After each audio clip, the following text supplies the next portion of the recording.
The mind must not be changed by circumstances. The soul must not be changed by conditions. Remember, it is your conditions, not your ability, that determines whether you can succeed perfectly in your endeavors. No matter how much effort you put in, or how noble you are, you may still fail. This is because blessings in the human realm are formed through a combination of causes and conditions. You must have a certain cause to foster a particular condition.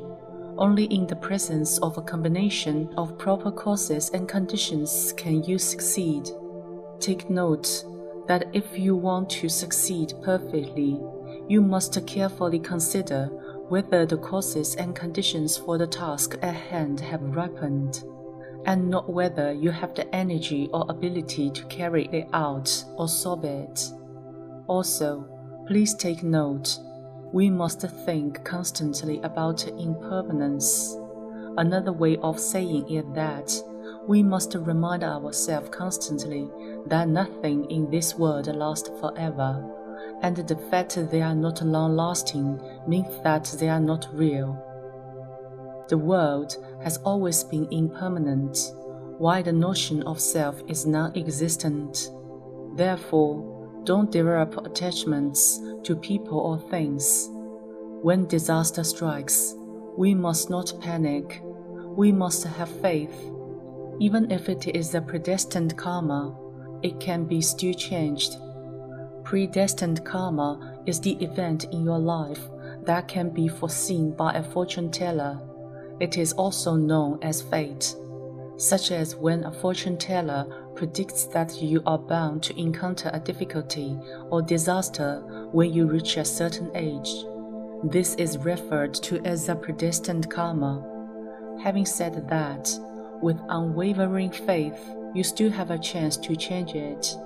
For example, changes will occur if you perform many good deeds, you make great vows, you are more generous in practicing giving, and you recite Buddhist scriptures diligently. Therefore, predestined karma can be transformed. Provided that we are diligent in practicing Buddhism and performing recitations of scriptures, we should not ask for divine assistance or seek psychics for help. As Buddhist practitioners, this is something we should avoid. Instead, we should direct our focus on our cultivation and have unwavering faith that the Bodhisattvas will be able to change your karma. Moreover, the mind must strictly remain unmoved. For example, when a person claims that their mind is unmoved, meaning that they are unmoved by the sight of money, deep down they may think otherwise. This demonstrates that they may say one thing but think another. How many people do you think can really resist the temptation of money? While walking on the street, would you pick up a banknote that lands at your feet? Are you unable to resist the temptation of profitable opportunities? If your mind is moved, you will have to bear the ensuing karmic consequences. And what are you going to do when the consequences befall you? If you can maintain an unwavering state of mind in the face of all kinds of situations, you will be regarded as a noble person. You will have arrived at the stage of sages, entering the stream of sagehood. The 8th ground Bodhisattvas can achieve the stage of signlessness and effortlessness, as they possess the true power of concentration to be immovable. Originally, Buddha was also just an ordinary person who had crossed over to sagehood in gradual steps. In the same way, a petty person can become a magnanimous person, and a stingy person can become generous. The practice of giving is the best remedy to help curb our greed. A person who is generous in giving will be able to overcome their greed. Conversely, a greedy person will be unwilling to give. We have to learn to apply the appropriate methods to overcome our shortcomings and bad habits. No matter how much circumstances change, our minds must not change.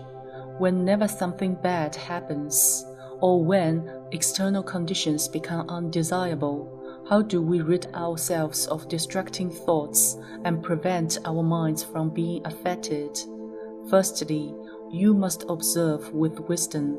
Understand that everything around us is temporary and will not last forever. When wisdom is used when analyzing a problem, you will gain wisdom in turn. Secondly, you must observe the suffering in hell. Whenever you are about to commit a bad deed, think about the karmic consequence of descending into hell. Thus, you will learn to refrain yourself. For example, if I deceive others or mistreat them, I will have to think about the kind of suffering that I will then have to endure in hell. Thirdly, recite mantra and repent.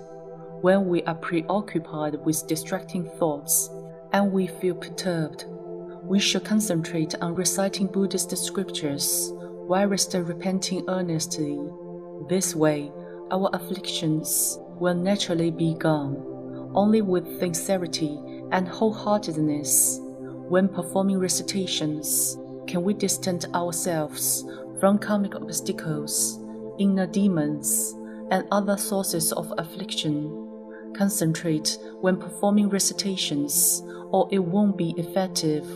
If you are indulged in flights of fancy, the quality of your recitations will be adversely affected, and your mind distracted. Therefore, when performing recitations, we have to concentrate. Insincerity aside, external factors can also render your recitations ineffective, such as taking non-vegetarian food or the 5 pungent spices, onion, garlic, leeks, scallion, and asafoetida. Why are we allowed to consume foods with pungent smell? Because such foods contain stimulants that affect our brain cells, triggering our appetite and arousing our sexual desire. Consequently, such effects will impede the reciter's accomplishments in their cultivation. Observe the following points for effective recitations. 1. The unity of our minds and qi, energy. During recitation, we must unify our state of mind and qi. 2. The unity of our sound and qi. We must unify our voice and energy field during recitation. 3. The unity of our bodies, minds, and qi. We must also unify our bodies, state of mind, and energy field. These are the 3 unities for effective recitations.